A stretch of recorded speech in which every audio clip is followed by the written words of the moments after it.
లూకాసు వార్త 8వ అధ్యాయము. వెంటనే ఆయన దేవుని రాజ్య సువార్తను తెలుపుచు ప్రకటించుచు ప్రతి పట్టణములోనూ ప్రతి గ్రామములోనూ సంచారము చేయుచుండగా 12 మంది శిష్యులను, అపవిత్రాత్మలను, వ్యాధులను పోగొట్టబడిన కొందరు స్త్రీలను, అనగా 7 దెయ్యములు వదిలిపోయిన మగ్దలేనే అనబడిన మరియయు, హేరోదు యొక్క గృహ నిర్వాహకుడగు కూజా భార్యగు యోహన్నయు, సూజన్నయు ఆయనతో కూడా ఉండిరి. వీరును ఇతరులనేకులను తమకు కలిగిన ఆస్తితో వారికి ఉపచారము చేయుచూ వచ్చిరి. బహుజన సమూహము కూడి ప్రతి పట్టణం నుండి ఆయన యొద్దకు వచ్చుచుండగా ఆయన ఉపమాన రీతిగా ఇట్లనెను. విత్తువాడు తన విత్తనములు విత్తుటకు బయలుదేరెను. అతడు విత్తుచుండగా కొన్ని విత్తనములు త్రోవ ప్రక్కను పడి త్రొక్కబడెను గనుక ఆకాశ పక్షులు వాటిని మృంగివేశను. మరికొన్ని రాతి నేలను పడి మొలిచి చెమ్మలేనందున ఎండిపోయెను. మరికొన్ని ముండ్ల పొదల నడుమ పడెను.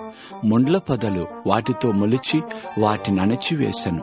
మరికొన్ని మంచి నేలను పడెను. అవి మొలిచి నూరంతలుగా ఫలించెను అనెను. ఈ మాటలు పలుకుచు, వినుటకు చెవులు గలవాడు వినుగాక అని బిగ్గరగా చెప్పెను. ఆయన శిష్యులు, ఈ ఉపమాన భావమేమిటి అని ఆయనను అడుగగా ఆయన అని చెప్పెను. దేవుని రాజ్య మర్మములెరుగుట మీకు అనుగ్రహింపబడి ఉన్నది. ఇతరులైతే చూచియు చూడకయు వినియు గ్రహింపకయు ఉండునట్లు వారికి ఉపమాన రీతిగా బోధింపబడుచున్నవి. ఈ ఉపమాన భావమేమనగా, విత్తనము దేవుని వాక్యము. త్రోవ ప్రక్క నుండి వారు వినువారు గాని నమ్మి రక్షణ పొందకుండునట్లు అపవాది వచ్చి వారి హృదయములో నుండి వాక్యం ఎత్తుకుని పోవును. రాతి నేల నుండి వారెవరనగా, వినినప్పుడు వాక్యమును సంతోషముగా అంగీకరించువారు గాని వారికి వేరు లేనందున కొంచెము కాలము నమ్మి శోధన కాలమున తొలగిపోవుదురు. ముండ్ల పొదలలో పడిన విత్తనమును పోలిన వారెవరనగా, విని కాలము గడిచిన కొలది ఈ జీవన సంబంధమైన విచారముల చేతను ధన భోగముల చేతను అణచివేయబడి పరిపక్వముగా ఫలింపనివారు. మంచి నేల నుండి విత్తనమును పోలిన వారెవరనగా, యోగ్యమైన మంచి మనస్సుతో వాక్యము విని దానిని అవలంబించి ఓపికతో ఫలించువారు. ఎవడునూ దీపము ముట్టించి పాత్రతో కప్పివేయుడు, మంచము క్రింద పెట్టడు గాని లోపలికి వచ్చు వారికి వెలుగు అగపడవలనని దీపస్తంభం మీద దానిని పెట్టును. తేటపరచబడని రహస్యమేదియూ లేదు, తెలియజేయబడకయు బయలుపడకయు నుండి మరుగైనదేదియూ లేదు. కలిగిన వానికి ఇయ్యబడును, లేని వాని యొద్ద నుండి తనకు కలదని అనుకున్నది కూడా తీసివేయబడును గనుక మీరెలాగు వినుచున్నారో చూచుకొనుడి అని చెప్పాను. ఆయన తల్లియు సహోదరులను ఆయన ఎద్దుకు వచ్చి జనులు గుంపుగా ఉండుట చేత ఆయన దగ్గరకు రాలేకపోయిరి. అప్పుడు, నీ తల్లియు నీ సహోదరులను నిన్ను చూడగోరి వెలుపల నిలిచి ఉన్నా అని ఎవరో ఆయనకు తెలియజేసిరి. అందుకు ఆయన, దేవుని వాక్యము విని దాని ప్రకారము జరిగించి వీరే నా తల్లియు నా సహోదరులను అని వారితో చెప్పెను. మరి ఒకనాడు ఆయన తన శిష్యులతో కూడా ఒక దోణి ఎక్కి సరస్సు అద్దరికి పోదము అని వారితో చెప్పగా వారు ఆ దోణిను త్రోసి బయలుదేరిరి. వారు వెళుచుండగా ఆయన నిద్రించెను. అంతలో గాలి వాన సరస్సు మీదకి వచ్చి దోణి నీళ్లతో నిండినందున వారు అపాయకరమైన స్థితిలో ఉండిరి. కనుక ఆయన వద్దకు వచ్చి, ప్రభువా ప్రభువా నశించిపోతున్నాం అని చెప్పి ఆయనను లేపిరి. ఆయన లేచి గాలిని నీటి పొంగును గద్దింపుగానే అవి అణిగి నిమ్మళమాయన. అప్పుడు ఆయన, మీ విశ్వాసమెక్కడా అని వారితో అనెను. అయితే వారు భయపడి, ఈయన గాలికిని నీళ్లకును ఆజ్ఞాపింపగా అవి లోబడుచున్నవే, ఈయన ఎవరో అని ఒకరితోనొకడు చెప్పుకుని ఆశ్చర్యపడిరి. వారు గలిలయకు ఎదురుగా ఉండు గెరసీనీయుల దేశమునకు వచ్చిరి. ఆయన ఒడ్డున దిగినప్పుడు ఆ ఊరివాడొకడు ఆయనకు ఎదురుగా వచ్చెను. వాడు దయ్యములు పట్టిన వాడై బహుకాలము నుండి బట్టలు కట్టుకొనక సమాధులలోనే గాని ఇంటిలో ఉండువాడు కాడు. వాడు యేసును చూచి కేకలు వేసి ఆయన ఎదుట సాగిలపడి, యేసు, సర్వోన్నతుడైన దేవుని కుమారుడా, నాతో నీకేమి, నన్ను బాధపరచుకోమని నిన్ను వేడుకొనుచున్నాను అని కేకలు వేసి చెప్పాను. ఎలా అనగా ఆయన ఆ మనుష్యుని విడిచి వెలుపలికి రమ్ము అని ఆ అపవిత్రాత్మకు ఆజ్ఞాపించెను. అది అనేక పర్యాయములు వారిని పట్టుచు వచ్చిన గనక వారిని గొలుసులతోనూ కాలి సంఖ్యలతోనూ కట్టి కావలి అందించిరి. గాని వాడు బంధకమును తెంపగా దయ్యము వారిని అడవిలోనికి తరుముకుని పోయాను.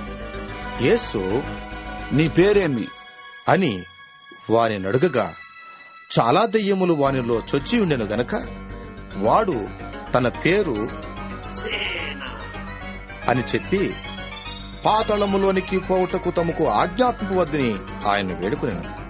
అక్కడ విస్తారమైన పందుల మంద కొండ మీద మేయుచుండెను కనుక వాటిలో చొచ్చుటకు తమకు సెలవిమ్మని ఆయనను వేడుకొనగా ఆయన సెలవిచ్చాను. అప్పుడు దెయ్యములు ఆ మనిషిని విడిచిపోయి పందులలో చొచ్చిన గనుక ఆ మంద ప్రపాతము నుండి సరస్సులోనికి వడిగా పరిగెత్తి ఊపిరి తిరగక చచ్చెను. మేపుచున్న వారు జరిగిన దాన్ని చూచి పారిపోయి ఆ పట్టణములలోనూ గ్రామములలోనూ ఆ సంగతి తెలియజేసిరి. జనులు జరిగిన దాన్ని చూడబెళ్లి యేసునొద్దకు వచ్చి దెయ్యములు వదిలిపోయిన మనుష్యుడు బట్టలు కట్టుకుని స్వస్థ చిత్తుడై యేసు పాదముల యొద్ద కూర్చుండుట చూచి భయపడిరి. అది చూచిన వారు దెయ్యములు పట్టిన వాడెలాగూ స్వస్థత పొందినో జనులకు తెలియచేయగా గెరసీనీయుల ప్రాంతంలో నుండు జనులందరూ బహు భయాక్రాంతులైరి కనుక తమను విడిచిపోమ్మని ఆయనను వేడుకొనిరి. ఆయన దోణి ఎక్కి తిరిగి వెళ్ళుచుండగా దయ్యములు వదిలిపోయిన మనుష్యుడు ఆయనతో కూడా తన్ను ఉండనిమ్మని ఆయనను వేడుకుని. అయితే ఆయన, నీవు నీ ఇంటికి తిరిగి వెళ్లి దేవుడు నీకెట్టి గొప్ప కార్యములు చేసినో తెలియజేయము అని వానితో చెప్పి వానిని పంపివేశను. వాడు వెళ్లి యేసు తనకెట్టి గొప్ప కార్యములు చేసెనో ఆ పట్టణమందంతటను ప్రకటించాను. జనసమూహము ఆయన కొరకు ఎదురుచూచుచుండెను గనుక యేసు తిరిగి వచ్చినప్పుడు వారు ఆయనను చేర్చుకునిరి. అంతటా ఇదిగో సమాజ మందిరపు అధికారి అయిన యాయీరు అని ఒకడు వచ్చి యేసు పాదముల మీద పడి, ఇంచుమించు 12 అయ్యుడు గల తన యొక్కతే కుమార్తె చావసిద్ధముగా ఉన్నది కనుక తన ఇంటికి రమ్మని ఆయనను బతిమాలుకొనెను. ఆయన వెళ్ళుచుండగా జనసమూహములు ఆయన మీద పడుచుండిరి. అప్పుడు 12 నుండి రక్తస్రావ రోగము గల ఒక స్త్రీ ఎవని చేతను స్వస్థత నొందనిదై ఆయన వెనుకకు వచ్చి ఆయన వస్త్రపు చెంగు ముట్టెను. వెంటనే ఆమె రక్తస్రావము నిలిచిపోయాను. నన్ను ముట్టినది ఎవరు అని యేసు అడుగుగా అందరూ మేమెరుగమన్నప్పుడు పేతురు, ఏలినవాడా, జనసమూహములు క్రిక్కిరిసి నీ మీద పడుచున్నారు అనగా యేసు, ఎవడో నన్ను ముట్టెను, ప్రభావము నాలో నుండి వెడలిపోయినదని నాకు తెలిసినది అనెను. తాను మరుగయుండలేదని ఆ స్త్రీ చూచి వణకుచూ వచ్చి ఆయన ఎదుట సాగిలపడి తాను ఎందు నిమిత్తము ఆయనను ముట్టెనో వెంటనే తాను ఎలాగూ స్వస్థపడినో ఆ సంగతి ప్రజలందరి ఎదుట తెలియజెప్పెను. అందుకాయన, కుమారి, నీ విశ్వాసము నిన్ను స్వస్థపరిచెను, సమాధానము గలదానివై పొమ్ము అని ఆమెతో చెప్పెను. ఆయన ఇంకనూ మాట్లాడుచుండగా సమాజ మందిరపు అధికారి ఇంట నుండి ఒకడు వచ్చి, నీ కుమార్తె చనిపోయినది, బోధకుని శ్రమ పెట్టవద్దు అని అతనితో చెప్పాను. యేసు ఆ మాట విని, భయపడవద్దు, నమ్మిక మాత్రం ఉంచుము, ఆమె స్వస్థపరచబడును అని అతనితో చెప్పి ఇంటికి వచ్చినప్పుడు పేతురు, యోహాను, యాకోబు అను వారిని, ఆ చిన్నదాని తల్లిదండ్రులను తప్ప మరెవరిని ఆయన లోపలికి రానియలేదు. అందరూ ఆమె నిమిత్తమై ఏడ్చుచు రొమ్ము కొట్టుకునుచుండగా ఆయన వారితో, ఏడవవద్దు, ఆమె నిద్రించుచున్నదే గాని చనిపోలేదు అని చెప్పాను. ఆమె చనిపోయినని వారెరిగి ఆయనను అపహసించిరి. అయితే ఆయన ఆమె చెయ్యి పట్టుకుని, చిన్నదానా లెమ్ము అని చెప్పగా ఆమె ప్రాణము తిరిగి వచ్చిన గనుక వెంటనే ఆమె లేచెను. అప్పుడు ఆయన ఆమెకు భోజనము పెట్టుడి అని ఆజ్ఞాపించెను. ఆమె తల్లిదండ్రులు విస్మయము నొందిరి. అంతటా ఆయన జరిగినది ఎవనితోనూ చెప్పవద్దు అని వారికి ఆజ్ఞాపించెను. లూకాసు వార్త 9వ అధ్యాయము. ఆయన తన 12 మంది శిష్యులను పిలిచి సమస్తమైన దెయ్యముల మీద శక్తిని, అధికారమును, రోగమును స్వస్థపరచు వరమును వారికి అనుగ్రహించి, దేవుని రాజ్యమును ప్రకటించుటకును రోగులను స్వస్థపరచుటకును వారి నంపెను. మరియు ఆయన, మీరు ప్రయాణము కొరకు చేతికర్రనైనను, జాలెనైనను, రొట్టెనైనను, వెండినైనను, మరి దేనినైనను తీసుకుని పోవద్దు. 2 అంగీలు ఉంచుకొనవద్దు. మీరు ఏ ఇంట ప్రవేశించురో ఆ ఇంటనే బస చేసి అక్కడి నుండి బయలుదేరుడి. మిమ్మును ఎవరు చేర్చుకొనరో ఆ పట్టణములో నుండి బయలుదేరినప్పుడు వారి మీద సాక్ష్యముగా ఉండుటకు మీ పాదధూళి దులిపివేయుడి అని వారితో చెప్పెను. వారు బయలుదేరి అంతటను సువార్త ప్రకటించుచు రోగులను స్వస్థపరచుచు గ్రామములలో సంచారము చేసిరి. చతుర్థాధిపతి అయిన హేరోదు జరిగిన కార్యములన్నిటిని గూర్చి విని ఎటూ తోచకయుండెను. ఎలయనగా కొందరు, యోహాను మృతుల్లో నుండి లేచెను, కొందరు ఏలియా కనబడెను, అనియు, కొందరు పూర్వకాలపు ప్రవక్త ఒకడు లేచెను అనియు చెప్పుకొనుచుండిరి. అప్పుడు హేరోదు, నేను యోహానును తలగొట్టించిదను గదా, ఎవని గుర్చిట్టి సంగతులు వినుచున్నానో అతడెవడో అని చెప్పి ఆయనను చూడగోరెను. అపోస్తలులు తిరిగి వచ్చి తాము చేసినవనియు ఆయనకు తెలియజేయగా ఆయన వారిని వెంట పెట్టుకుని బెత్సయిదా అను ఊరికి ఏకాంతముగా వెళ్ళెను. జనసమూహములు అది తెలుసుకుని ఆయనను వెంబడింపగా ఆయన వారిని చేర్చుకుని దేవుని రాజ్యమును గూర్చి వారితో మాట్లాడుచు స్వస్థత కావలసిన వారిని స్వస్థపరిచెను. ప్రొద్దు గ్రుంకన ఆరంభించినప్పుడు 12 శిష్యులు వచ్చి, మనం ఈ అరణ్యములో ఉన్నాము గనుక చుట్టుపట్లనున్న గ్రామములకును పల్లెలకును వెళ్లి బస చూచుకొని ఆహారము సంపాదించుకున్నట్లు జనసమూహమును పంపివేయము అని ఆయనతో చెప్పిరి. ఆయన మీరే వారికి భోజనము పెట్టుడి అని వారితో చెప్పగా వారు, మన యొద్ద 5 రొట్టెలను 2 చేపలను తప్ప మరేమీ లేదు. మేము వెళ్లి ఈ ప్రజలందరి కొరకు భోజన పదార్థములను కొనితెత్తుమా అని చెప్పిరి. వచ్చిన వారు ఇంచుమించు 5,000 మంది పురుషులు. ఆయన వారిని 50 మంది చొప్పున పంక్తులు తీర్చి కూర్చుండబెట్టుడి అని తన శిష్యులతో చెప్పగా వారాలాగు చేసి అందరినీ కూర్చుండబెట్టిరి. అంతటా ఆయన ఆ 5 రొట్టెలను 2 చేపలను ఎత్తుకుని ఆకాశము వైపు కన్నులెత్తి వాటిని ఆశీర్వదించి విరచి జనసమూహమునకు వడ్డించుటకై శిష్యులకిచ్చెను. వారందరూ తిని తృప్తి పొందిన తర్వాత మిగిలిన ముక్కలు 12 గంపెళ్ళెత్తిరి. ఒకప్పుడు ఆయన ఒంటరిగా ప్రార్థన చేయుచుండగా ఆయన శిష్యులు ఆయన వద్ద ఉండిరి. నేనెవడినని జనసమూహములు చెప్పుకొనుచున్నారు అని ఆయన వారిని అడుగగా, బాప్తిస్మిచ్చు యోహాను అనియు, కొందరు ఏలియా అనియు, కొందరు పూర్వకాలపు ప్రవక్త ఒకడు లేచెను అనియు చెప్పుకొనుచున్నారనిరి. అందుకాయన మీరైతే నేనెవడనని చెప్పుకొనుచున్నారు అని వారినడుగగా పేతురు నీవు దేవుని క్రీస్తువు అనెను. ఆయన ఇది ఎవనితోనూ చెప్పవద్దు అని వారికి ఖండితముగా ఆజ్ఞాపించి, మనుష్య కుమారుడు బహుశ్రమలు పొంది పెద్దల చేతను ప్రధాన యాజకుల చేతను శాస్త్రుల చేతను విసర్జింపబడి చంపబడి 3వ దినమున లేచుట అగత్యము అని చెప్పెను. మరియు ఆయన అందరితో ఇట్లనెను, ఎవడైనను నన్ను వెంబడింపగోరిన ఎడల తన్ను తాను ఉపేక్షించుకొని ప్రతిదినము తన సిలువను ఎత్తుకొని నన్ను వెంబడింపవలెను. తన ప్రాణమును రక్షించుకొన గోరువాడు దానిని పోగొట్టుకొనును. నా నిమిత్తమై తన ప్రాణమును పోగొట్టుకొనువాడు దానిని రక్షించుకొనును. ఒకడు లోకమంతయు సంపాదించి తన్ను తాను పోగొట్టుకుని ఎడల లేక నష్టపరచుకుని ఎడల వానికేమి ప్రయోజనము? నన్ను గూర్చియు నా మాటలను గూర్చియు సిగ్గుపడువాడెవడో వాని గూర్చి మనుష్య కుమారుడు తనకును తన తండ్రికిని పరిశుద్ధ దూతలకును కలిగియున్న మహిమతో వచ్చినప్పుడు సిగ్గుపడును. ఇక్కడ నిలిచియున్న వారిలో కొందరు దేవుని రాజ్యమును చూచు వరకు మరణము రుచి చూడరని నేను మీతో నిజముగా చెప్పుచున్నాను అనెను.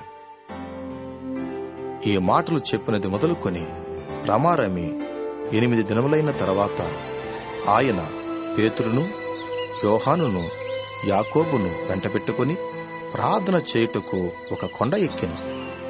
ఆయన ప్రార్థించుచుండగా ఆయన ముఖరూపము మారెను. ఆయన వస్త్రములు తెల్లనివై దగదగ మెరిసెను. మరియు 2 పురుషులు ఆయనతో మాట్లాడుచుండిరి.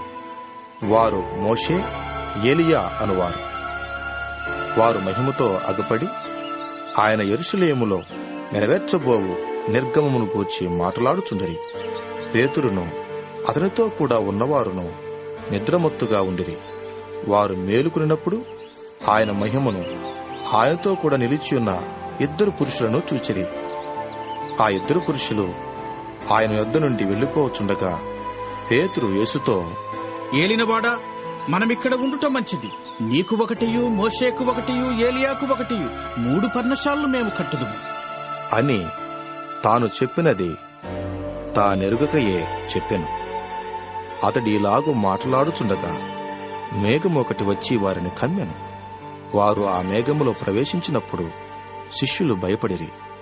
మరియు ఈయన నేనేర్పరచుకున్న నా కుమారుడు, ఈయన మాట వినుడి అని ఒక శబ్దము ఆ మేఘములో నుండి పుట్టెను. ఆ శబ్దము వచ్చిన తర్వాత యేసు మాత్రమే అగపడెను. తాము చూచిన వాటిలో ఒకటియు ఆ దినములలో ఎవరికినీ తెలియజేయక వారు ఊరకుండిరి. మరునాడు వారు ఆ కొండ దిగి వచ్చినప్పుడు బహు జనసమూహము ఆయనకు ఎదురుగా వచ్చెను. ఇదిగో ఆ జనసమూహములో ఒకడు, బోధకుడా, నా కుమారుని కటాక్షించుమని నిన్ను వేడుకొనుచున్నాను. వాడు నాకొక్కడే కుమారుడు. ఇదిగో ఒక దయ్యము వాని పట్టును. పట్టినప్పుడు వాడు అకస్మాత్తుగా కేకలు వేయును.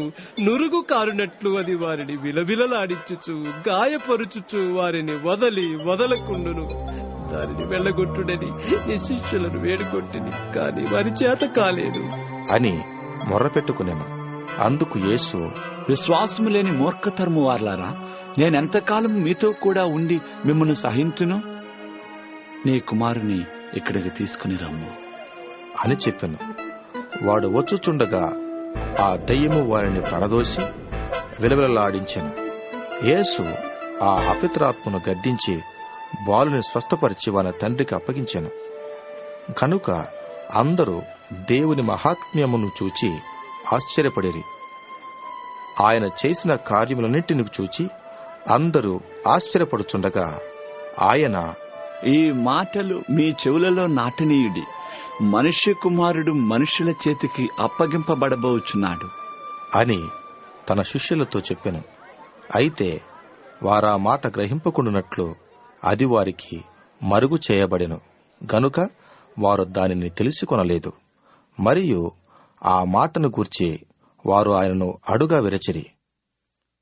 తమలో ఎవడు గొప్పవాడో అని వారిలో తర్కము పుట్టగా యేసు వారి హృదయాలోచన ఎరిగి ఒక చిన్న బిడ్డను తీసుకుని తన యొద్ద నిలవబెట్టి, ఈ చిన్న బిడ్డను నా పేరట చేర్చుకునివాడు నన్ను చేర్చుకును, నన్ను చేర్చుకునివాడు నన్ను పంపిన వానిని చేర్చుకును. మీ అందరిలో ఎవడు అత్యల్పుడైండునో వాడే గొప్పవాడు అని వారితో చెప్పెను. యోహాను, ఏలినవాడా, ఎవడో ఒకడు నీ పేరట దయ్యములు వెళ్ళగొట్టగా మేము చూచితిమి. వాడు మనల్ని వెంబడించువాడు కాడు, గనుక వానిని ఆటంకపరిచితిమి అని చెప్పాను. అందుకు యేసు, మీరు వాని ఆటంకపరచుకుడి, మీకు విరోధి కానివాడు మీ పక్షమునున్నవాడే అని అతనితో చెప్పాను. ఆయన పరమునకు చేర్చుకొనబడు దినములు పరిపూర్ణమగుచున్నప్పుడు ఆయన యెరూషలేమునకు వెళ్ళుటకు మనస్సు స్థిరపరచుకొని తనకంటే ముందుగా దూతలను పంపెను. వారు వెళ్లి ఆయనకు బస సిద్ధము చేయవలనని సమరయుల యొక్క గ్రామములో ప్రవేశించిరి. కాని ఆయన యెరూషలేమునకు వెళ్ల నభిముఖుడైనందున వారాయనను చేర్చుకొనలేదు. శిష్యులైన యాకోబును యోహానును అది చూచి, ప్రభువా, ఆకాశం నుండి అగ్ని దిగి వీరిని నాశనము చేయనట్లు మేము ఆజ్ఞాపించుట నీకిష్టమా అని అడుగగా ఆయన వారి తట్టు తిరిగి వారిని గద్దించెను. అంతట వారు మరియొక గ్రామమునకు వెళ్ళిరి. వారు మార్గమున వెళ్ళుచుండగా ఒకడు, నీవెక్కడికి వెళ్ళినను నీ వెంట వచ్చేదను అని ఆయనతో చెప్పెను.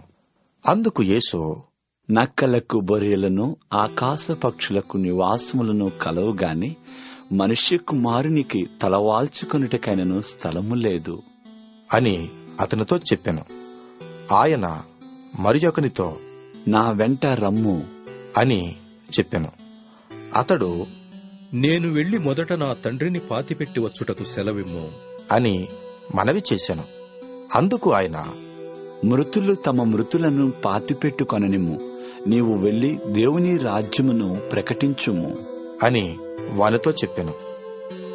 మరి ఒకడు, ప్రభువా, నీ వెంట వచ్చేదను గాని నా ఇంటనున్న వారి యొద్ద సెలవు తీసుకుని వచ్చుటకు మొదట నాకు సెలవిమ్ము అని అడుగగా యేసు, నాగటి మీద చెయ్యి పెట్టి వెనుక తట్టు చూచువాడెవడును దేవుని రాజ్యమునకు పాత్రుడు కాడు అని వానితో చెప్పెను.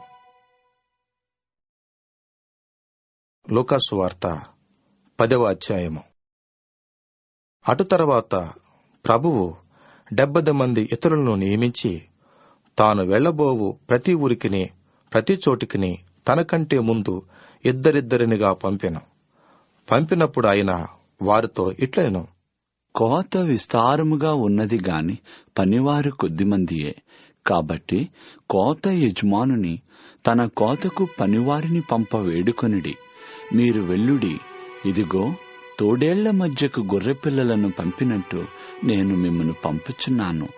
మీరు సంచెనైనను జాలెనైనను చెప్పులనైనను తీసుకుని పోవద్దు.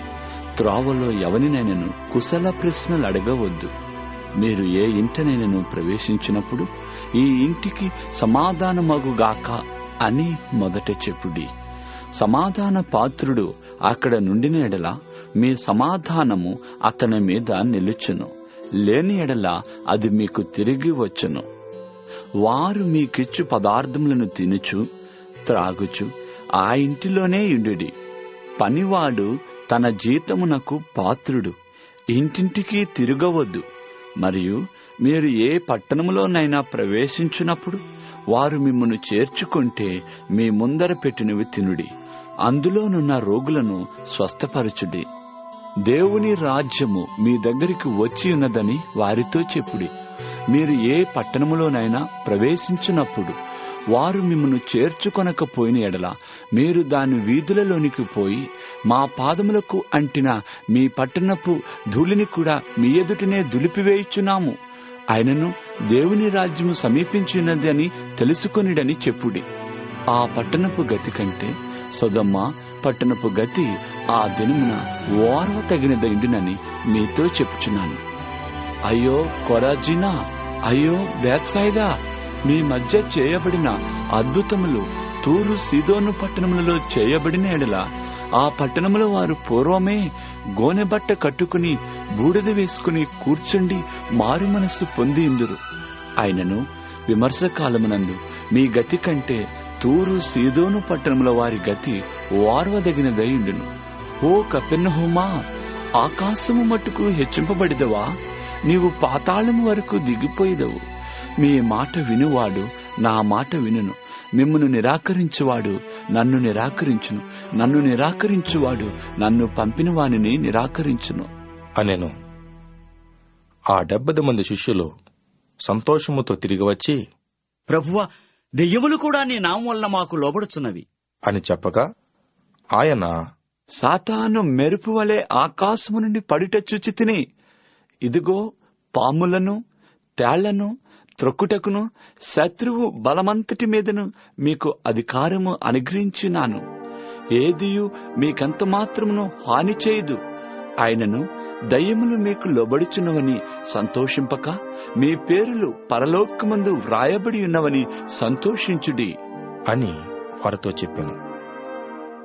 ఆ గడియలోనే యేసు పరిశుద్ధాత్మయందు బహుగా ఆనందించి, తండ్రి, ఆకాశమునకును భూమికిని ప్రభువా, నీవు జ్ఞానులకును వివేకులకును ఈ సంగతులను మరుగు చేసి పసి బాలురకు బయలుపరిచినావని నిన్ను స్తుతించుచున్నాను. అవును తండ్రి, అలాగూ నీ దృష్టికి అనుకూలమాయను. సమస్తమును నా తండ్రి చేత నాకు అప్పగింపబడినది. కుమారుడెవడో తండ్రి తప్ప మరెవడునూ ఎరుగడు. తండ్రి ఎవడో కుమారుడును, కుమారుడెవనికి ఆయనను బయలుపరచను ఉద్దేశించునో వాడును తప్ప మరెవడునూ ఎరుగడు అని చెప్పాను. అప్పుడు ఆయన తన శిష్యుల వైపు తిరిగి, మీరు చూచుచున్న వాటిని చూచు కన్నులు ధన్యములైనవి. అనేక మంది ప్రవక్తులను రాజులను మీరు చూచుచున్నవి చూడగోరి చూడకయు, వినగోరి వినకయు ఉండిరని మీతో చెప్పుచున్నాను అని ఏకాంతమందు వారితో అనెను. ఇదిగో, ఒకప్పుడు ధర్మశాస్త్రోపదేశకుడొకడు లేచి, బోధకుడా, నిత్య జీవమునకు వారసుడనగుటకు నేనేమి చేయవలెను అని ఆయనను శోధించుచూ అడిగెను. అందుకాయన, ధర్మశాస్త్రమందేమి వ్రాయబడి ఉన్నది? నీవేమి చదువుచున్నావు అని అతనడుగగా, నీ దేవుడైన ప్రభువును నీ పూర్ణ హృదయముతోనూ, నీ పూర్ణ మనస్సుతోనూ, నీ పూర్ణ శక్తితోనూ, నీ పూర్ణ వివేకముతోనూ ప్రేమింపవలెననియు, నిన్ను వలె నీ పొరుగువాన్ని ప్రేమింపవలెననియు వ్రాయబడి ఉన్నది అని చెప్పెను. అందుకాయన, నీవు సరిగా ఉత్తరమిచ్చితివి, అలాగు చేయుము, అప్పుడు జీవించదవు అని అతనితో చెప్పెను.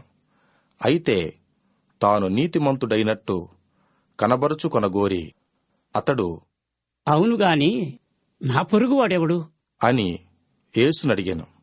అందుకు యేసు ఇట్లనెను, ఒక మనుష్యుడు యెరూషలేము నుండి యెరికో పట్టణమునకు దిగివెళ్ళుచు దొంగల చేతిలో చిక్కెను. వారు అతని బట్టలు దోచుకొని అతని కొట్టి కొరప్రాణముతో విడిచిపోయిరి. అప్పుడొక యాజకుడు ఆ త్రోవను వెళ్ళుట తటస్థించెను. అతడు అతన్ని చూచి ప్రక్కగా పోయెను. అలాగుననే లేవీయుడొకడు ఆ చోటికి వచ్చి చూచి ప్రక్కగా పోయెను. అయితే ఒక సమరయుడు ప్రయాణమైపోవచ్చు అతడు పడియున్న చోటికి వచ్చి అతనిని చూచి అతని మీద జాలిపడి దగ్గరకు పోయి నూనెయు ద్రాక్షారసమును పోసి అతని గాయములను కట్టి తన వాహనం మీద ఎక్కించి ఒక పూట కూళ్లవాని ఇంటికి తీసుకుని పోయి అతన్ని పరామర్శించెను. మరునాడతడు 2 దేనారములు తీసి ఆ పూట కూళ్లవానికిచ్చి, ఇతన్ని పరామర్శించుము, నీవింకేమైనను ఖర్చు చేసిన ఎడల నేను మరలా వచ్చినప్పుడు అది నీకు తీర్చెదనని అతనితో చెప్పి పోయాను. కాగా దొంగల చేతిలో చిక్కిన వానికి ఈ ముగ్గురిలో ఎవడు పొరుగువాడాయనని నీకు తోచుచున్నది అని యేసు అడుగగా అతడు, అతని మీద జాలిపడిన వాడి అనెను. అందుకు యేసు, నీవును వెళ్ళి అలాగు చేయుము అని అతనితో చెప్పెను. అంతటా వారు ప్రయాణమైపోవచుండగా ఆయన ఒక గ్రామంలో ప్రవేశించెను. మార్తా అను ఒక స్త్రీ ఆయనను తన ఇంట చేర్చుకొనెను. ఆమెకు మరియా అను సహోదరి ఉండెను. ఈమె యేసు పాదముల యొద్ద కూర్చుండి ఆయన బోధ వినుచుండెను. మార్తా విస్తారమైన పని పెట్టుకున్నట చేత తొందరపడి ఆయన యొద్దకు వచ్చి, ప్రభువా, నేను ఒంటరిగా పనిచేయుటకు నా సహోదరి నన్ను విడిచిపెట్టినందున నీకు చింత లేదా? నాకు సహాయం చేయమని ఆమెతో చెప్పుము అనెను. అందుకు ప్రభువు, మార్తా మార్తా, నీవు అనేకమైన పనులను గూర్చి విచారము కలిగి తొందరపడుచున్నావు. కాని అవసరమైనది ఒక్కటే. మరియా ఉత్తమమైన దానిని ఏర్పరచుకునెను, అది ఆమె యొద్ద నుండి తీసివేయబడదు అని ఆమెతో చెప్పెను. లూకాసు వార్త 11వ అధ్యాయము. ఆయన ఒక చోట ప్రార్థన చేయుచుండెను. ప్రార్థన చాలించిన తర్వాత ఆయన శిష్యుల్లో ఒకడు, ప్రభువా, యోహాను తన శిష్యులకు నేర్పినట్టుగా మాకును ప్రార్థన చేయ నేర్పుము అని ఆయనను అడిగెను. అందుకు ఆయన, మీరు ప్రార్థన చేయనప్పుడు, తండ్రి, నీ నామము పరిశుద్ధపరచబడునుగాక, నీ రాజ్యము వచ్చునుగాక, మాకు కావలసిన అనుదినాహారము దినదినము మాకు దయచేయము, మేము మా కచ్చియున్న ప్రతివానిని క్షమించుచున్నాము గనుక మా పాపములను క్షమించుము, మమ్మను శోధనలోనికి తేకుము అనే పలుకుడి అని వారితో చెప్పెను. మరియు ఆయన వారితో ఇట్లనెను, మీలో ఎవనికైనా ఒక స్నేహితుడుండగా అతడు అర్ధరాత్రి వేళ ఆ స్నేహితుని యొద్దకు వెళ్లి, స్నేహితుడా, నాకు 3 రొట్టెలు బదులిము, నా స్నేహితుడు ప్రయాణము చేయుచు మార్గంలో నా యొద్దకు వచ్చినాడు, అతనికి పెట్టుటకు నా యొద్ద ఏమీ లేదని అతనితో చెప్పిన ఎడల, అతడు లోపలనే ఉండి, నన్ను తొందర పెట్టవద్దు, తలుపు వేసినది, నా చిన్నపిల్లలు నాతో కూడా పండుకునిన్నారు, నేను లేచి ఇయ్యలేనని చెప్పునా? అతడు తన స్నేహితుడైనందున లేచి ఇయ్యకపోయినను, అతడు సిగ్గుమాలి మాటిమాటికి అడుగుట వలననైనను లేచి అతనికి కావలసినవన్నీ ఇచ్చును అని మీతో చెప్పుచున్నాను. అటువలే మీరును అడుగుడి, మీకియ్యబడును, వెదకుడి, మీకు దొరకను, తట్టుడి, మీకు తీయబడును. అడుగు ప్రతివానికియ్యబడును, వెదకువానికి దొరకును, తట్టువానికి తీయబడునని మీతో చెప్పుచున్నాను. మీలో తండ్రి అయిన వాడు తన కుమారుడు చేపనడిగితే చేపకు ప్రతిగా పామునిచ్చునా, గుడ్డునడిగితే తేలునిచ్చునా? కాబట్టి మీరు చెడ్డవారయుండి మీ పిల్లలకు మంచి ఈవులనీయ నెరిగి ఉండగా, పరలోకమందున్న మీ తండ్రి తన్ను అడుగు వారికి పరిశుద్ధాత్మను ఎంతో నిశ్చయముగా అనుగ్రహించును అనెను. ఒకప్పుడు ఆయన మూగ దయ్యమును వెళ్ళగొట్టుచుండెను. ఆ దయ్యము వదిలిపోయిన తరువాత మూగవాడు మాటలాడెను గనుక జనసమూహములు ఆశ్చర్యపడెను. అయితే వారిలో కొందరు, వీడు దయ్యములకు అధిపతి అయిన బెల్జెబూల వలన దయ్యమును వెళ్ళగొట్టుచున్నాడు అని చెప్పుకునిరి. మరికొందరు ఆయనను శోధించుచు, పరలోకము నుండి ఒక సూచక క్రియను చూపుము అని ఆయన నడిగిరి. ఆయన వారి ఆలోచనలు నెరిగి వారితో ఇట్లనెను, తనకు తానే వ్యతిరేకముగా వేరుపడిన ప్రతి రాజ్యమును పాడైపోవును, తనకు తానే విరోధమైన ఇల్లు కూలిపోవును. సాతానును తనకు వ్యతిరేకముగా తానే వేరుపడిన ఎడల వాని రాజ్యమేలాగు నిలుచును? నేను బయల్జుబూలు వలన దయ్యములను వెళ్ళగొట్టుచున్నానని మీరు చెప్పుచున్నారే. నేను బయల్జుబూలు వలన దయ్యములను వెళ్ళగొట్టుచున్న ఎడల మీ కుమారులు ఎవని వలన వెళ్ళగొట్టుచున్నారు? అందుచేత వారే మీకు తీర్పర్లయుందురు. అయితే నేను దేవుని వ్రేలితో దయ్యములను వెళ్ళగొట్టుచున్న ఎడల నిశ్చయముగా దేవుని రాజ్యము మీ యొద్దకు వచ్చియున్నది. బలవంతుడు ఆయుధములు ధరించుకొని తన ఆవరణమును కాచుకున్నప్పుడు అతని సొత్తు భద్రముగా ఉండును. అయితే అతని కంటే బలవంతుడైన ఒకడు అతని పైబడి జయించినప్పుడు అతడు నమ్ముకునిన ఆయుధములనన్నిటినీ లాగుకుని అతని ఆస్తిని పంచిపెట్టును. నా పక్షమున ఉండని వాడు నాకు విరోధి, నాతో సమకూర్చని వాడు చెదరగొట్టువాడు. అపవిత్రాత్మ యొక్క మనుష్యుని వదిలిపోయిన తరువాత అది విశ్రాంతి వెదుకుచు నీరు లేని చోట్ల తిరుగుచుండును.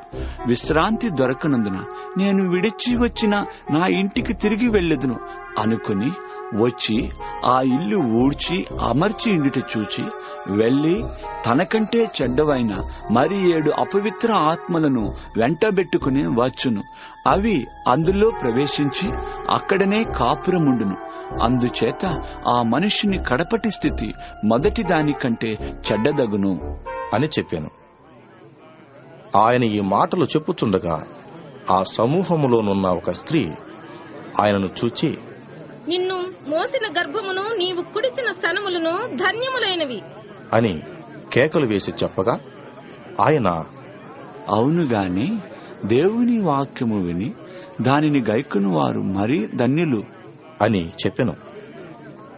మరియు జనులు గుంపులుగా కూడినప్పుడు ఆయన ఇలాగు చెప్పసాగిన, ఈ తరము వారు దుష్టతరము వారయ్యుండి సూచక క్రియను అడుగుచున్నారు. అయితే యోనాను గూర్చిన సూచక క్రియే గాని మరి ఏ సూచక క్రియయు వీరికి అనుగ్రహింపబడదు.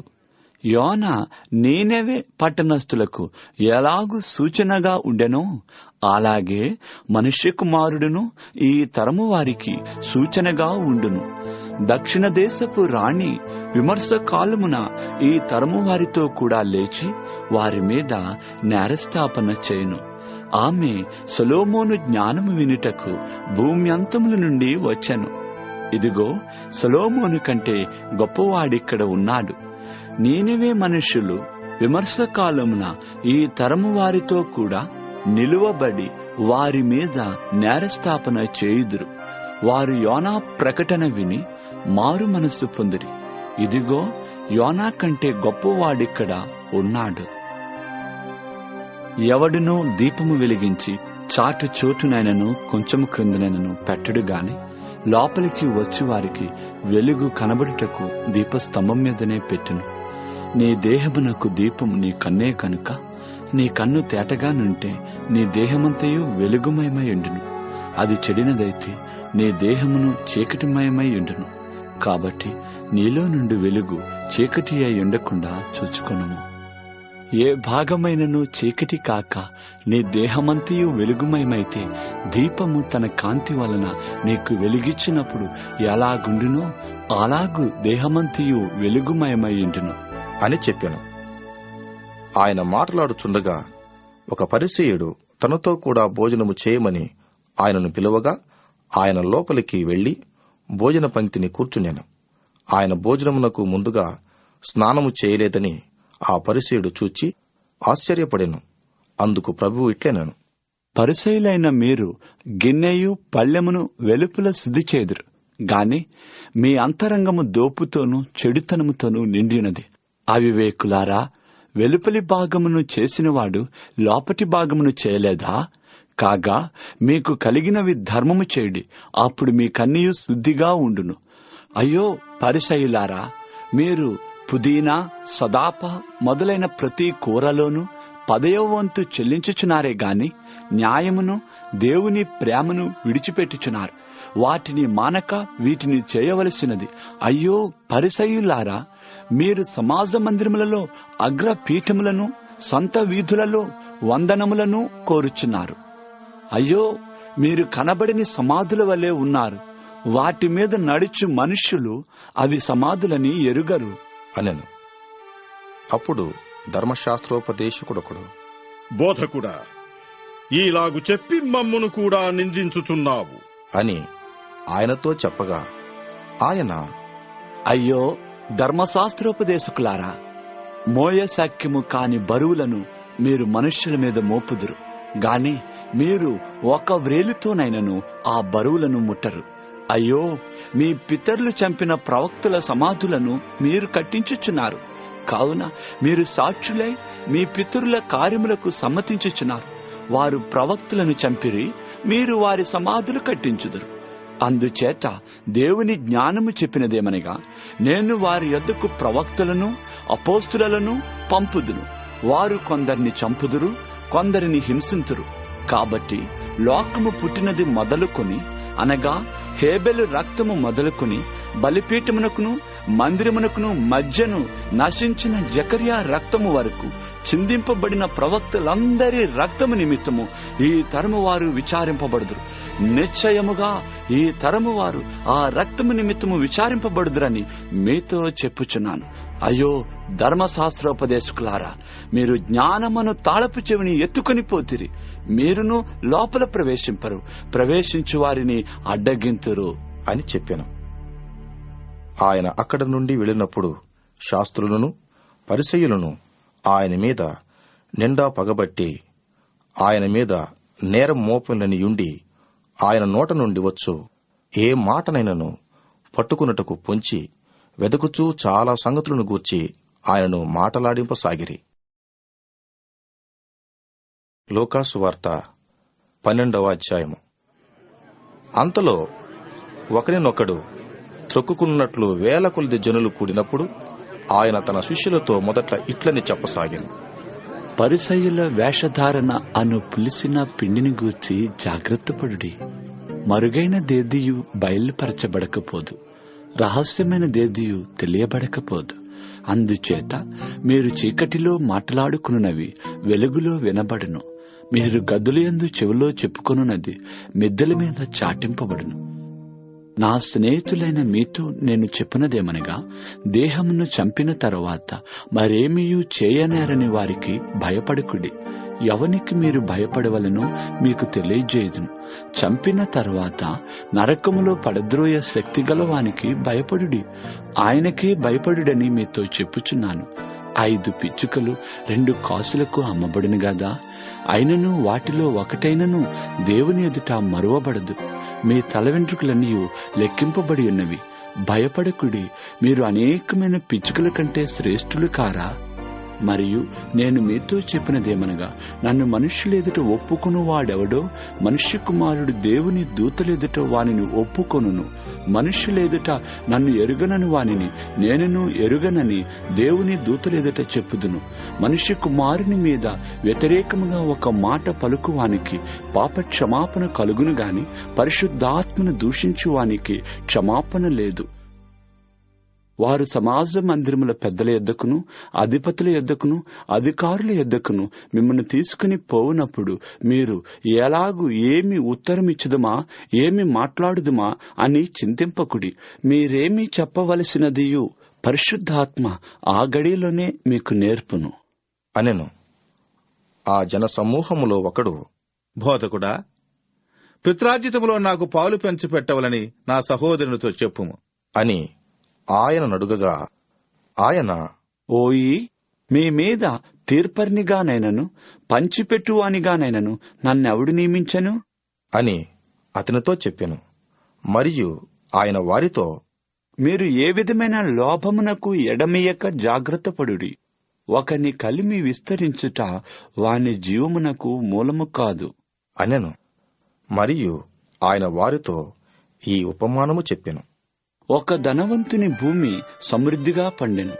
అప్పుడతడు, నా పంట సమకూర్చుకొనుటకు నాకు స్థలము చాలదు గనుక నేనేమి చేతునని తనలో తాను ఆలోచించుకొని, నేనిలాగు చేతును, నా కొట్లు విప్పి వాటికంటే గొప్ప వాటిని కట్టించి అందులో నా ధాన్యమంతటిని నా ఆస్తిని సమకూర్చుకుని, నా ప్రాణముతో, ప్రాణమా, అనేక సంవత్సరములకు విస్తారమైన ఆస్తి నీకు సమకూర్చబడి ఉన్నది. సుఖించుము, తినుము, త్రాగుము, సంతోషించుమని చెప్పుకొందును అనుకునేను. అయితే దేవుడు, వెర్రివాడా, ఈ రాత్రి నీ ప్రాణమును అడుగుచున్నారు. నీవు సిద్ధపరిచినవి ఎవని వాగునని అతనితో చెప్పాను. దేవుని ఎడల ధనవంతుడు కాక తన కొరకే సమకూర్చుకునివాడు అలాగుననే యుండును అని చెప్పాను. అంతటా ఆయన తన శిష్యులతో ఇట్లనెను, ఈ హేతువు చేత మీరు ఏమి తిందుమో అని మీ ప్రాణమును గూర్చి అయినను, ఏమి ధరించుకుందుమో అని మీ దేహమును గూర్చి అయినను చింతింపకుడి. ఆహారము కంటే ప్రాణమును, వస్త్రము కంటే దేహమును గొప్పవి కావా? కాకుల సంగతి విచారించి చూడుడి. అవి విత్తవు, కోయవు, వాటికి గరిసె లేదు, కొట్టు లేదు. అయినను దేవుడు వాటిని పోషించుచున్నాడు. మీరు పక్షుల కంటే ఎంతో శ్రేష్ఠులు. మరియు మీలో ఎవడు చింతించుట వలన తన ఎత్తును మూరెడెక్కువ చేసుకొనగలడు? కాబట్టి అన్నిటికంటే తక్కువైనవి మీ చేత కాకపోతే తక్కిన వాటిని గురించి మీరు చింతింపనేలా? పువ్వులేలాగు ఎదుగుచున్నావో ఆలోచించుడి. అవి కష్టపడవు, వడుకవు. అయినను తన సమస్త వైభవముతో కూడిన సొలొమోను సైతము వీటిలో ఒకదాని వలెనైనా అలంకరింపబడలేదని మీతో చెప్పుచున్నాను. నేడు పొలములో ఉండి రేపు పొయ్యిలో వేయబడు అడవి గడ్డిని దేవుడు ఇలాగూ అలంకరించునెడల అల్ప విశ్వాసులారా, మీకు మరి ఎంతో నిశ్చయముగా వస్త్రములనిచ్చును. ఏమి తిందుమో ఏమి త్రాగుదుమో అని విచారింపకుడి, అనుమానము కలిగి ఉండకుడి. ఈ లోకపు జనులు వీటినన్నిటినీ వెదకుదురు. ఇవి మీకు కావలసి ఉన్నవని మీ తండ్రికి తెలియను. మీరైతే ఆయన రాజ్యమును వెదకుడి, దానితో కూడా ఇవి మీకు అనుగ్రహింపబడును. చిన్న మంద, భయపడకుడి. మీకు రాజ్యము అనుగ్రహించుటకు మీ తండ్రికి ఇష్టమై ఉన్నది. మీకు కలిగిన వాటిని అమ్మి ధర్మము చేయడి. పాతగిలిన సంచులను, పరలోకమందు అక్షయమైన ధనమును సంపాదించుకొనిడి.